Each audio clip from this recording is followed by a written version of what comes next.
Now, this story raised a few eyebrows. Is the only legitimate project that Prince Harry has, the Invictus. Of fortitude and perseverance that can never be defeated. That is the magic of the Invictus Game. Harry goes nuts as IG's chair, Don Lindsay, destroys him in court over alleged $30 million fund misuse. Honestly, if I had $1 for every time the Sussexes turned a noble cause into a PR circus, I'd still have less than what mysteriously vanished. This whole thing feels less like charity work and more like a Netflix-sponsored shopping trip with camouflage in the background. Games, the only thing that from start to finish is considered a success that people admire. The scandal begins with what was once hailed as Prince Harry's crown jewel of purpose, the Invictus Games. A noble idea rooted in his military experience, it was supposed to be the one post-royal venture that actually mattered. Huge credit to Prince Harry. I think it's an extraordinary achievement to have got this together in just a few months. Absolutely world-class event. Long after the palace doors slammed shut, Harry had Invictus to fall back on, a global event spotlighting the strength and resilience of wounded veterans.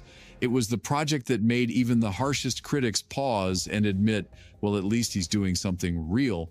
But now that very same project is collapsing under the weight of a financial scandal so messy it's dragging everyone down with it.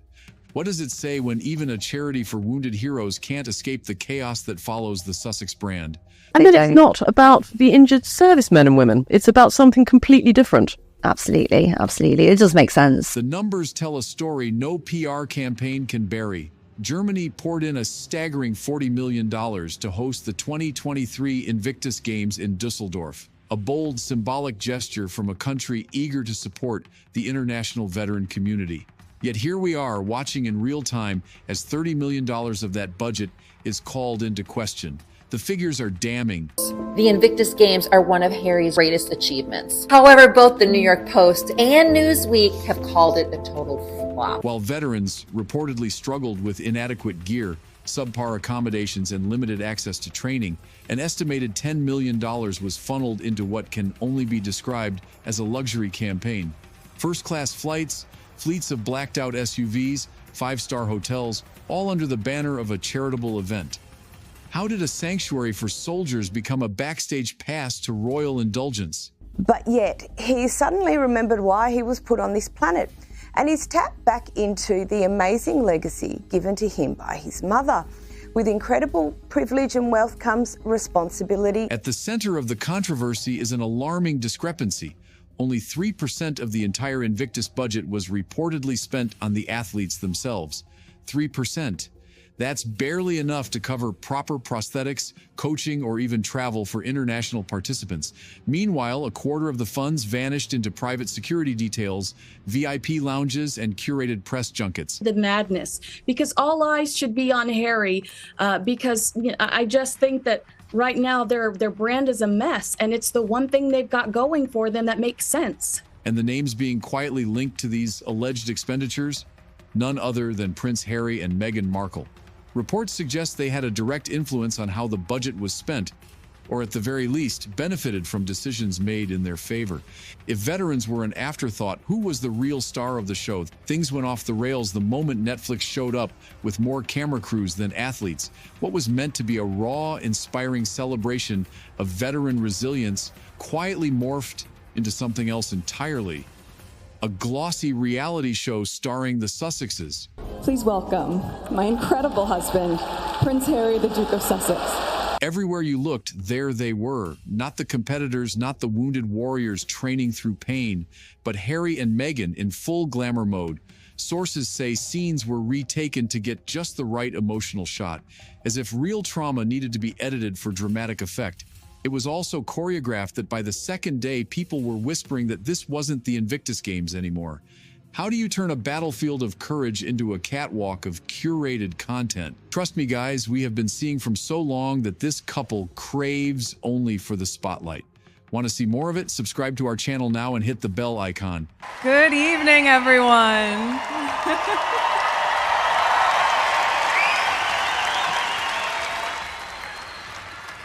It is such an honor to be here tonight, celebrating all of you. And then came the perks.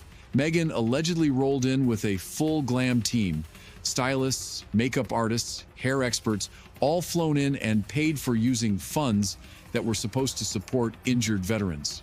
Lighting setups were said to be adjusted for her preferred angles, while media access was reportedly filtered to avoid any coverage that didn't fit the Sussex brand.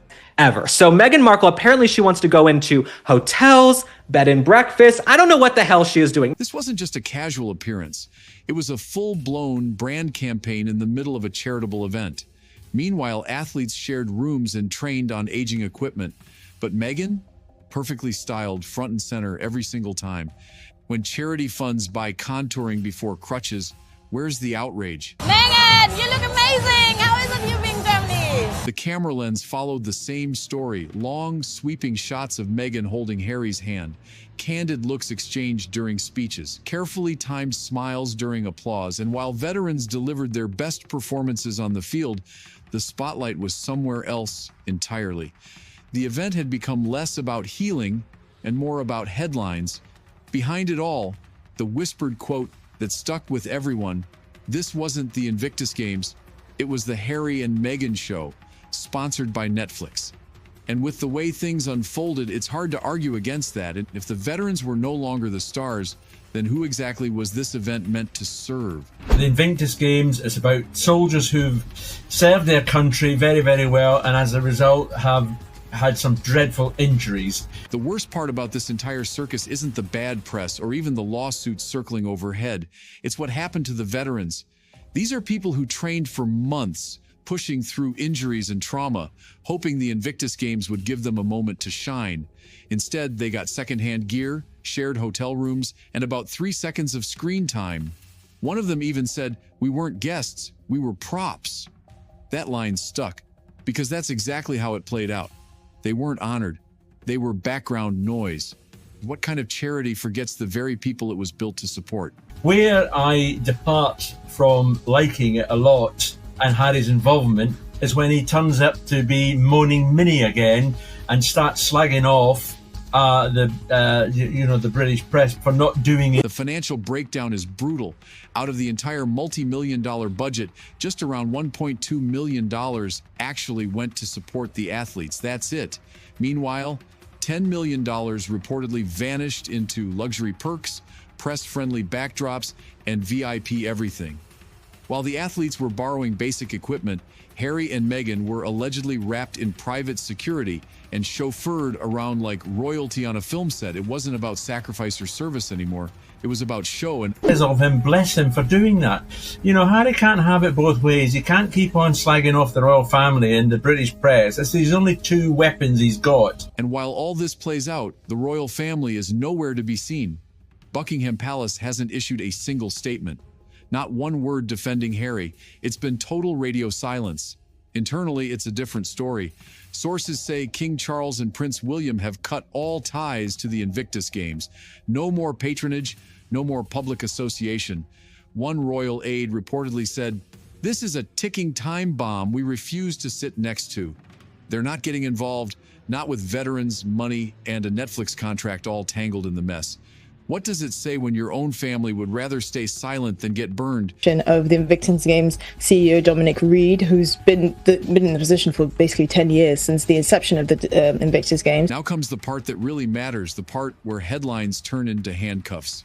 Don Lindsay, the chair of the Invictus Games Foundation, isn't just upset. He's going full audit mode. He signed off on a full forensic investigation, tearing through every invoice, vendor contract, and expense report tied to the games. Nothing is off the table. If there's a receipt, it's getting pulled. And from the early whispers, what they're finding isn't sloppy bookkeeping. It's a blueprint of how a charity allegedly became a luxury bank account. What kind of charity leaves veterans behind while paperwork screams fraud? Invictus has been labelled bland by some critics. Others say it's a great way to see Harry at his finest, at his most natural. And back to what he was good at, the show shines a light on Harry's own experiences. The allegations aren't small, they're massive. Inflated contracts, backdoor deals with third parties, and money that was supposed to help injured soldiers allegedly rerouted into things like personal perks, PR packaging, and private travel. This isn't about one dodgy dinner bill. It's about the potential misuse of millions in donations and public funds.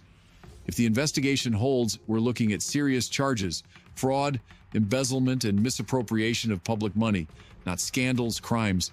How do you bounce back when your name is linked to criminal misuse of charity money? Generous. I mean, I have a great deal of respect for Prince Harry as the fact that he served this country extremely well. He did 2 tours of... And now comes the fallout no PR team can spin. The reputation damage is brutal. Harry, once framed as the royal rebel with a cause, is now being talked about as a celebrity grifter who used wounded soldiers for a headline boost. It's not only brilliant sport to watch, it's not only these people's journey back to health and pride, but also the inspiration it gives to people in our country and around the world. I think it's quite extraordinary. The name Invictus, once respected, now feels cheapened. People aren't applauding anymore, they're walking away. Veterans, donors, even loyal royalists have had enough. The silence from supporters is louder than any press statement. When your last good deed becomes your biggest scandal, what do you have left? Guys, this time, it's not a matter of just doing something off verbally, but it's a full-fledged money scam.